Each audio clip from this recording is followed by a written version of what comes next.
Hello friends, welcome back to our YouTube channel. तो friends, आज की सीरीज में हम करेंगे डीएलएड एंट्रेंस एग्जाम 2024 के रिगार्डिंग फाइनल रिवीजन सीरीज को।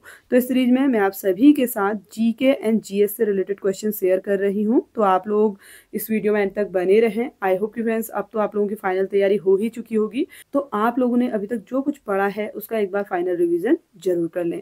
तो चलिए फ्रेंड्स, बिना टाइम वेस्ट करे कंटिन्यू करते हैं आज की सीरीज को। तो पहला क्वेश्चन है, निम्नांकित में से किस राजा द्वारा विक्रमशिला विश्वविद्यालय की स्थापना की गई? तो राइट आंसर है राजा धर्मपाल द्वारा। ठीक है, इनके द्वारा विक्रमशिला विश्वविद्यालय की स्थापना की गई थी। सेकंड क्वेश्चन है, निम्न में कौन सा नगर संत रामानंद का जन्म स्थान है? तो संत रामानंद का जन्म स्थान है प्रयाग। ठीक है, ऑप्शन सी इसका राइट आंसर होगा। अगला क्वेश्चन है, सल्तनत काल में कौन सा विभाग धार्मिक मामलों, पवित्र संस्थाओं तथा योग्य विद्वानों और धर्मपरायण पुरुषों को वृत्ति प्रदान करने का कार्य करता था? तो राइट आंसर है दीवान ए रिसालत। ये पुरुषों को सल्तनत काल में वृत्ति प्रदान करने का कार्य करता था।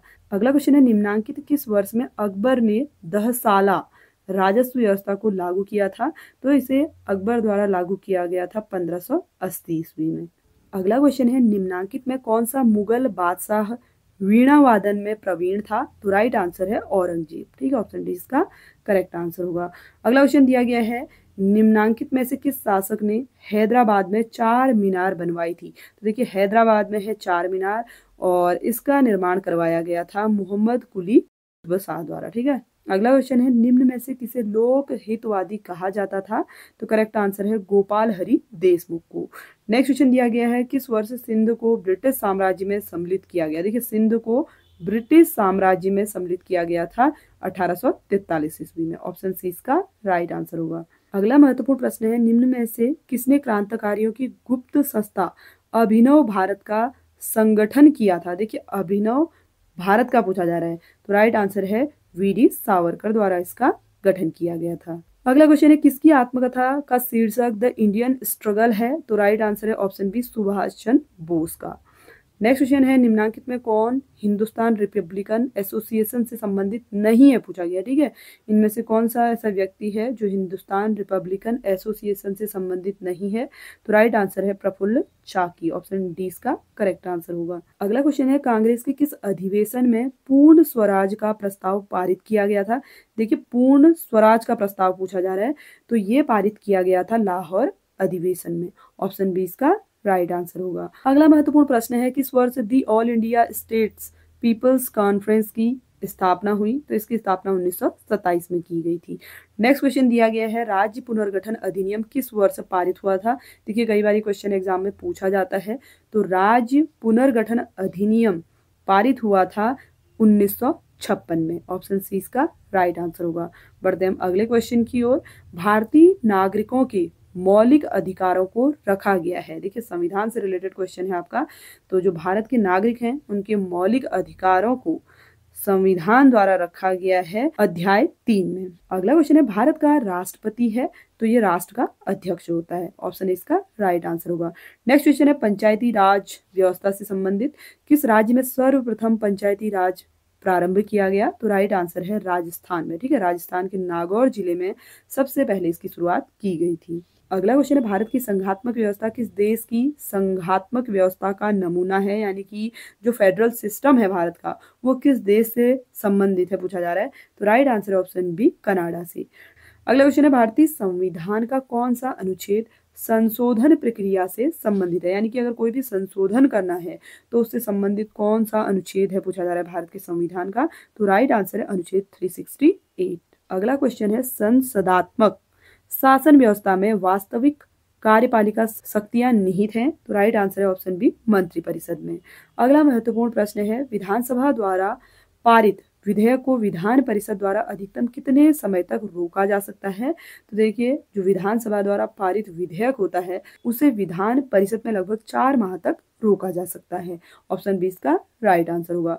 अगला महत्वपूर्ण प्रश्न है, भारतीय संविधान के तहत विदेशियों द्वारा निम्न में से किन अधिकारों का उपभोग किया जा सकता है? यानी कि जो फॉरेनर हैं, ठीक है, उनके द्वारा किन अधिकारों को उपभोग किया जा सकता है पूछा जा रहा है। शोषण के विरुद्ध अधिकार का प्रयोग कर सकते हैं, कानून के समक्ष समानता का अधिकार, जीवन और दैहिक स्वतंत्रता का अधिकार, यानी कि ये सभी का उपभोग किया जा सकता है। अगला क्वेश्चन है, भारतीय संविधान के किस अनुच्छेद में ग्राम पंचायतों को संगठित करने की आवश्यकता बताई गई है? तो राइट आंसर है ऑप्शन सी, अनुच्छेद 40 में। नेक्स्ट क्वेश्चन है, पंचायतों और नगर पालिकाओं के चुनाव को कौन करवाता है? तो देखिए, पंचायत और नगर पालिका के चुनाव कराए जाते हैं राज्य चुनाव आयोग द्वारा। ठीक है, ऑप्शन बी करेक्ट आंसर होगा।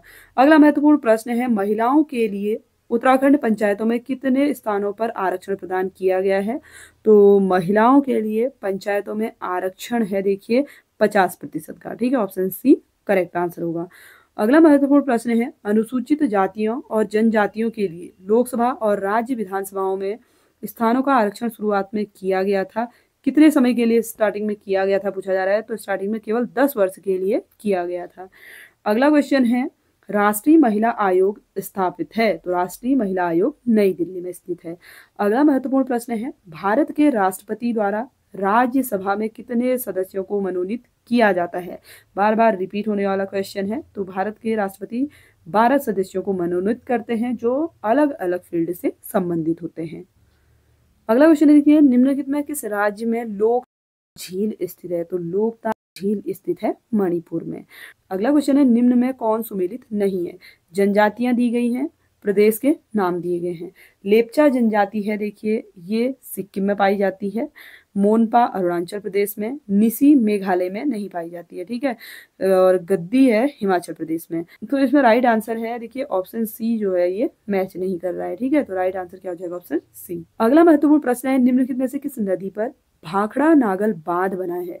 तो देखिए, ये बांध बनाया गया है सतलज नदी पर। ठीक है, ऑप्शन डी राइट आंसर होगा। अगला क्वेश्चन है, निम्नलिखित में कौन सी नदी धुआंधार जलप्रपात बनाती है? तो राइट आंसर है ऑप्शन बी नर्मदा नदी। अगला महत्वपूर्ण प्रश्न है, निम्नलिखित में कौन सा सागर तट भारत के पूर्वी सागर तट का भाग है? तो कौन सा तट है पूर्वी सागर तट का भाग पूछा जा रहा है?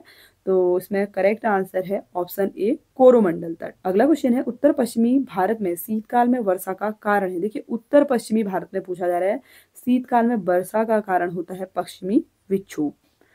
नेक्स्ट क्वेश्चन दिया गया है, भारत में हाथियों के संरक्षण एवं आवास बचाव के लिए प्रोजेक्ट एलिफेंट प्रारंभ किया गया था। तो देखिए, ये प्रोजेक्ट स्टार्ट किया गया था 1992 में। अगला महत्वपूर्ण प्रश्न है, भारत की राष्ट्रीय वन नीति 1988 के अनुसार कितना प्रतिशत क्षेत्र वनों के अधीन होना चाहिए? तो राइट आंसर है 33%। Next option C. अगला क्वेश्चन है, भारत के सिंचित क्षेत्रों में कृषि योग्य भूमि निम्नलिखित में से किस कारण से लवणीय हो रही है? लवणीय पूछा जा रहा है, तो अति सिंचाई के कारण हो रही है। अगला क्वेश्चन है, निम्नलिखित में से किस विद्वान ने सर्वप्रथम भूगोल यानी कि ज्योग्राफी शब्द टर्म का प्रयोग किया था पूछा जा रहा है? तो ज्योग्राफी टर्म का सबसे पहले प्रयोग किया था इरेटोस्थेनीज ने। ठीक है, राइट आंसर होगा ऑप्शन सी।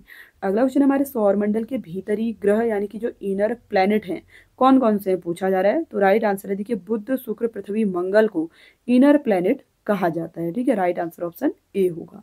अगला महत्वपूर्ण प्रश्न है, रेडियो तरंगों का परावर्तन करने वाली वायुमंडलीय परत क्या कहलाती है? तो इस परत को आयन मंडल कहा जाता है। अगला क्वेश्चन दिया गया है, निम्नलिखित में से साधारणतः किस दिशा में गर्म जलधाराएं बहती हैं? देखिए, गर्म जलधाराएं पूछा जा रहा है, तो ये बहती हैं भूमध्य रेखा से ध्रुवों की ओर। ठीक है, ऑप्शन बी करेक्ट आंसर होगा। अगला क्वेश्चन है, निम्न में से कौन ठंडी समुद्री जलधारा नहीं है? देखिए, कनारी धारा ठंडी जलधारा है, लेब्राडोर भी ठंडी है और आयोसीओ भी ठंडी जलधारा है। तो इसमें राइट आंसर हो जाएगा ऑप्शन बी। ठीक है, क्यूरोसियो जो है ये ठंडी समुद्री जलधारा नहीं है। अगला क्वेश्चन है, आइसोहेलाइन निम्नलिखित में से किसको दिखाती है? तो राइट आंसर है लवणता को। नेक्स्ट क्वेश्चन है, निम्नलिखित में कौन सा कथन खनिजों के संदर्भ में सही नहीं है? देखिए, मिनरल के रिगार्डिंग कौन सा स्टेटमेंट सही नहीं है पूछा जा रहा है? ऑप्शन आपको दिया गया है, ये प्राकृतिक रूप से प्राप्त होने वाले पदार्थ हैं। सेकेंड है, इनका एक निश्चित रासायनिक संगठन होता है। और अगला है, ये विभिन्न प्रकार के भूवैज्ञानिक परिवेश में निर्मित होते हैं। और फोर्थ है, सभी खनिज अधात्विक होते हैं। देखिए, इसमें आपसे क्या पूछा जा रहा है? सही नहीं है, तो फोर्थ ऑप्शन सही नहीं होगा, सभी खनिज अधात्विक होते हैं। ये ऑप्शन गलत दिया गया है। अगला क्वेश्चन है, निम्नलिखित में से किसका अधिकतम ईंधन मान होता है? तो सर्वाधिक ईंधन मान होता है हाइड्रोजन का। नेक्स्ट क्वेश्चन दिया गया है, भारत विभाजन के समय भारतीय राष्ट्रीय कांग्रेस के अध्यक्ष थे। देखिए भारत विभाजन के समय पूछा जा रहा है, तो भारतीय राष्ट्रीय कांग्रेस के अध्यक्ष थे JB Kripalani. Option B correct answer होगा। अगला क्वेश्चन है, निम्नलिखित में से किसने राष्ट्रकूट साम्राज्य की नींव रखी? तो राइट आंसर है दंती दुर्ग ने। ठीक है, तो ऑप्शन डी इसका करेक्ट आंसर होगा। तो फ्रेंड्स आई होप कि आज की सीरीज आप सभी के लिए नॉलेजेबल रही होगी। वीडियो को लाइक शेयर, चैनल को सब्सक्राइब जरूर कर लें ताकि आप सभी को DLED से रिलेटेड अपडेट मिलते रहें। Thanks for watching.